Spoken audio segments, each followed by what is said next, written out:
Happy Leadership Week, fellow leaders. I'm happy that as leaders, from time to time, we need to celebrate us. And I wish to say a big congratulations and thumbs up to the Chartered Institute of Leadership and Governance, CILG Ghana chapter, for taking this up. Kudos to you, and I hope that it continues in the coming years. This year's leadership theme for the week celebration: building trustworthy leadership for global transformation.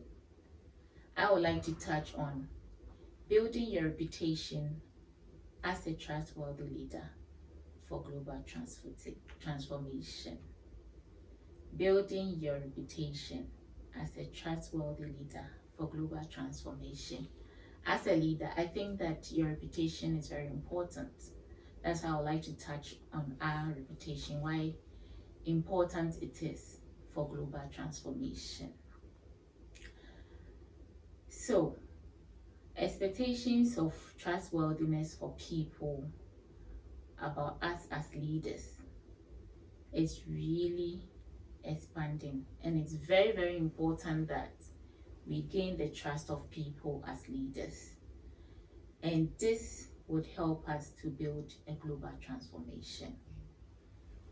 As a leader, to be able to gain people's trust, become a person of great influence and impact, you need to be deliberate about your reputation. And why do I say that? I say this because if people trust you and would want to entrust everything that they have, including their personal life, into your care as a leader, then you need to be deliberate about building your own reputation to gain that trust. In so doing, one must set and make your own values as a leader clear and ensure that you live up to your values. You must treat people in their work with poise as you would want them to treat yours. You must also be deliberate about when to be strict, when to be open, when to be protective, and when to be vulnerable as a leader. You must ensure to maintain unity within your organization, within your team, and your society as a whole. This is to ensure that you earn trust of everyone in terms of uncertainties. A book I read by Ron Carusi, he says that, the title of the book says that, to be honest, lead with power of trust, justice, and purpose. This book he wrote out of a longitudinal study, a 15-year study of following 3,200 leaders on organizational honesty. And it's the research base of this book that drew my attention, that it will be a book of worth. And truly, reading it, I really enjoyed it. And that is why I would want to share with all of us. In his book, Ron came out with 4 practices to master and to make, which will help you as a leader to gain 16 times, to be more likely to gain people's trust. 16 times to be likely to gain people's trust. So really, it really helped me, and I think it's working. I read this book a while ago. And this is to be able to be certain that people you lead see you as trustworthy. In his book, he came up with 4 things that one needs to earn and master as a leader. And these, he says that one needs to be intentional about who you say you are. As a leader, you need to be intentional about who you say you are. You should let your actions be guided by the right set of values and you should be conscious about it. By so doing, one needs to articulate and be intentionally embodied your stated values so that others will know what to expect. You need to be intentional and articulate your stated values so that others knows what to expect from you. All of us have set values, and our values serves as a yardstick that others use to judge us.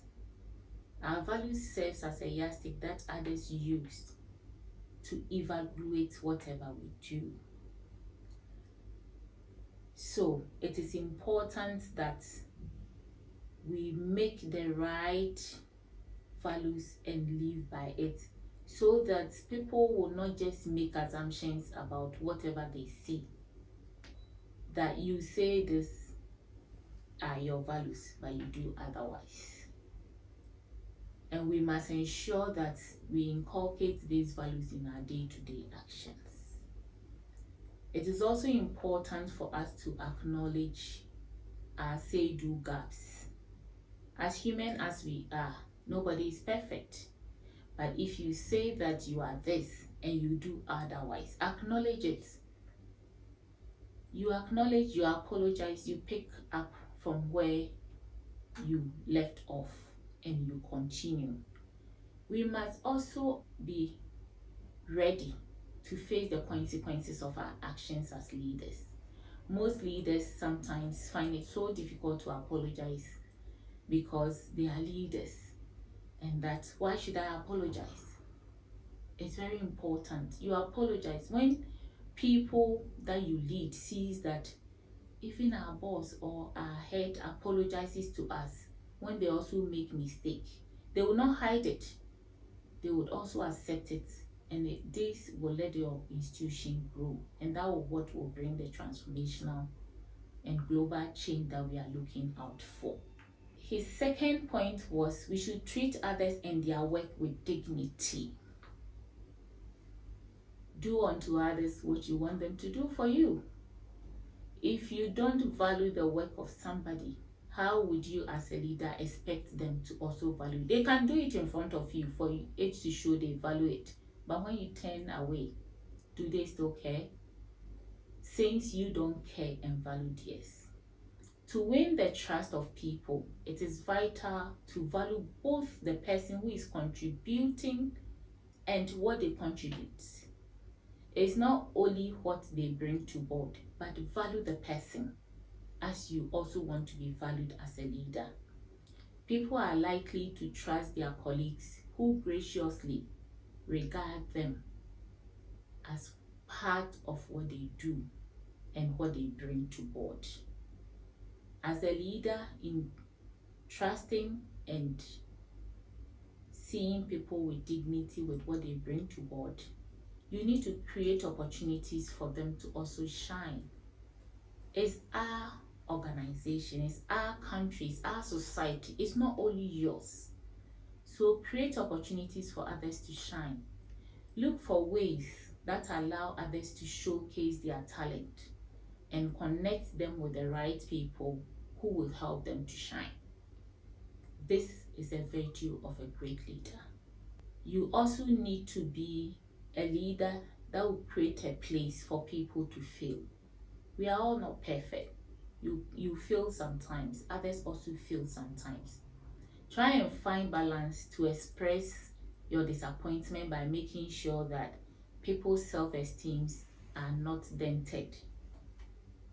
You can express your disappointment, but don't take it to people's self-esteem. Don't bring anybody's self-esteem down. It's the work that the person did that probably didn't go well. Give people the chance by doing all you can to help that person get back on track. The third point is to balance transparency with discretion. You should know when to be open and when to protect the confidences and be critical of being transparent. You achieve this by setting and keeping information boundaries.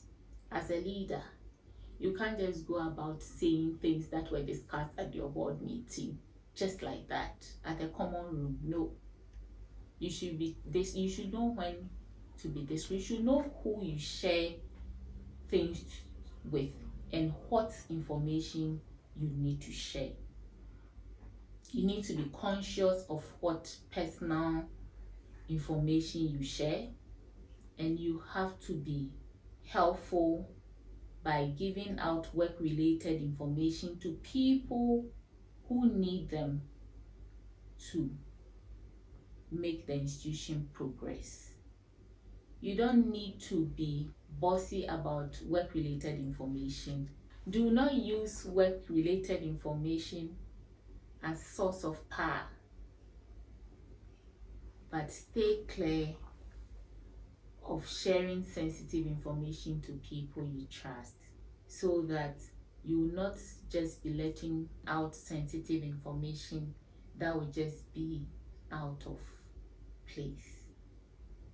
And also, you need to be very careful about sharing people's information that they have entrusted in you. Do not let anybody feel that their trust has been misplaced, as your subordinate may come to you and share their personal information. As a leader, the person trusted you. Do not let them feel their trust has been misplaced by sharing their personal information with others, that it will lead back to them. You also need to offer and invite decent and other feedbacks. As a leader, it is important to develop ways of receiving anonymous feedback about yourself. Sometimes people may feel uncomfortable giving you a face-to-face feedback. So develop ways whereby they can anonymously give you feedback without fear. And this will help us to grow as leaders, so that we'll be able to offer our best to make corrections where we faltered. Also, offer feedback by helping others to improve their ideas and work as a leader, not feedbacks that shut people's dreams. The fourth point is, as a leader, you need to build bridges that unify. Build bridges that unify, not bridges that disperse everybody.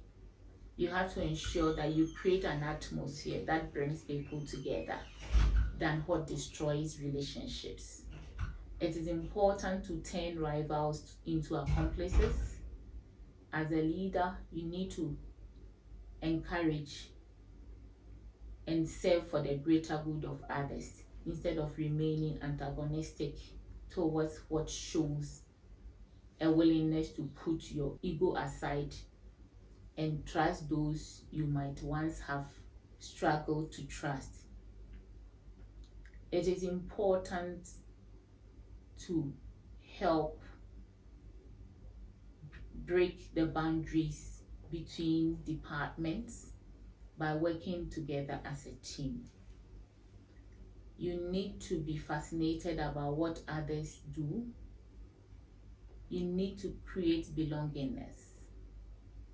When people believe you care about the things that they do, that is when they feel safe about themselves and also feel safe about coming close to you, and it also makes them feel welcome. By so doing, it will let people naturally trust you because they have an instinct that whatever they entrust in you are safe. You need to express genuine enthusiasm to hear more about what people have learned and about what they want to achieve. In concluding, there is no currency in organizational life more valuable than trustworthiness. We can no longer presume we have it just because we believe we haven't done anything to breach it. No one can say that I live by my values without getting feedback from people and incorporating the feedback into what we think we have. In times of unprecedented uncertainties, it is critical to earn and keep the trust of others every day. It is important that we care and get our influences and impact on people by cultivating a trustworthy reputation. Remember, in your organization, if you have a colleague who is sharing their story about their experiences of life, about whatever that they have gone through, it is important to show interest as a leader. Let's be interested in what people want to do. By so doing, once somebody sees that my leader is showing interest even in my personal life, they feel at home and they can trust you as a leader. This is what I picked out from the book written by Ron Carusi, who is the co-founder and managing partner of Navalent, a networking with CEOs and executives pursuing transformational change. It is important that as leaders, we go out there to pursue transformational change. That is the only way we'll be able to build trustworthy for our global transformation. I wish us all a happy leadership week. Let's continue to lead, but more importantly, let's build our reputation as trustworthy leaders. Thank you very much. My name is Adwoa Konadu Dsane, Fellow of the Chartered Institute of Leadership and Governance and the Vice Chairperson of the National Executive Council of the Institute. Thank you very much.